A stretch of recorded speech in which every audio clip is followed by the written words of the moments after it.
تاسو نو شو په یو باندې او یو ځای شو یو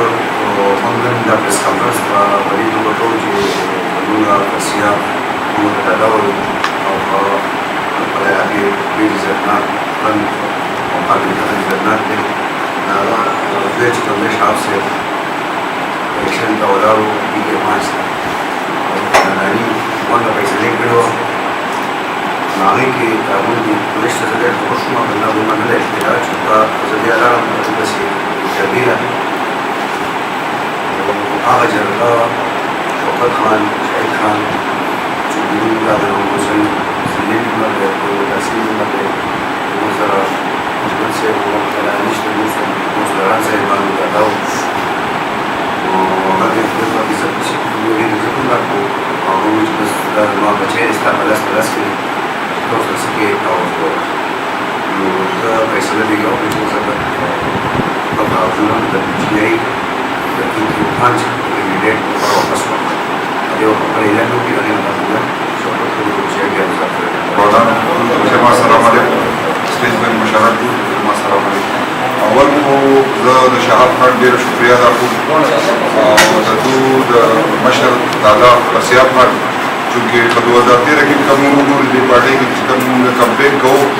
نو بسیار دادا چې هغه زموږ او صلاحي کوله او د سیاست په تور طریقو نه کوي ډېر مای زموږ کړی دا او دا هغه زوی دی زموږ ورور دی او بیا په 2015 کې کله چې زموږ بلدیاتي الیکشن و شهاب خان د انګلو ډېر په ماز باندې ډېر غټه قرباني کړې او ډېر غټ لوټي اغسته او دا د خپل مقام دی په انګلو ډېر په دغه علاقو باندې د خاندانی یو ډېر شاده په څیر ډېر یو ډېر بیک ګراوند دی نو د دې کې څه شک نشته چې پی ټی آی همیشه لپاره د نظریې خبره کړې ده همیشه لپاره عمران خان یو جدوجہد چې کومه شروع کړه دا یې خبره کړې ده 22 سال شو هغه اوس الحمدلله یو په تکمیل ته رسي یو خپل یو بنیادي چې کوم زمونږ د 1996 نه کوم زمونږ تنظیمونه جوړ شي زمونږ چې کوم مرګیو دا هغو قربانیانو نن دا نتیجه ده چې نن د پی ټی آی په دې بلندیو باندې تاسو خیال وکړئ نو ډېر اتحادونه وشو په دې ورځو کې 2 فریق اتحاد 3 فریق اتحاد 4 فریق اتحاد اخر کې به دا ټول یو کېږي د پی ټی آی خلاف خو ان شاء الله تعالی زه تاسو ته نن د پی ټی آی زما ټول ملګري د دې ډور پارټي موږ ټول جمع فیصلو کې چې موږ پی ټی آی کو نو میاش مخکې موږ پېښور کې سیام اوس کې پی ټی آی کړو هغه ټایم کې سیام سره زمانه د پوسو کو نو محمود خان موږ سره هغه د ټول د پوسو ما د خپل نوم هغه چې څرګند کړل محمود خان او د خان نن زه د پاکستان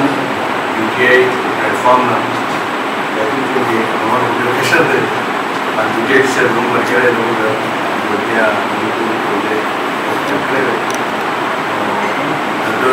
محمد حمایت یوازې زه نو زما ول فیملي په دې حلقه کې زما نو راوړم او هم د پی ټی آی او هم د نس خپل مسلې وي نو زموږ دې سره راغلی هغه د خوشاله کې هغه مسلې حل کړي او زه خپل برابر کوشش به سره سم ولاړ یم او د مرګ پورې ان شاء الله ما د اوس پورې خپل ژوندۍ کې د پارټي په نو بسر کړي پی ټی آی د باندې خدمت کوم چې د پارټي په نو بسر کړي نن زه پی ټی آی په سروما ان شاء الله د مرګ پورې ولاړ په نو بسر ورته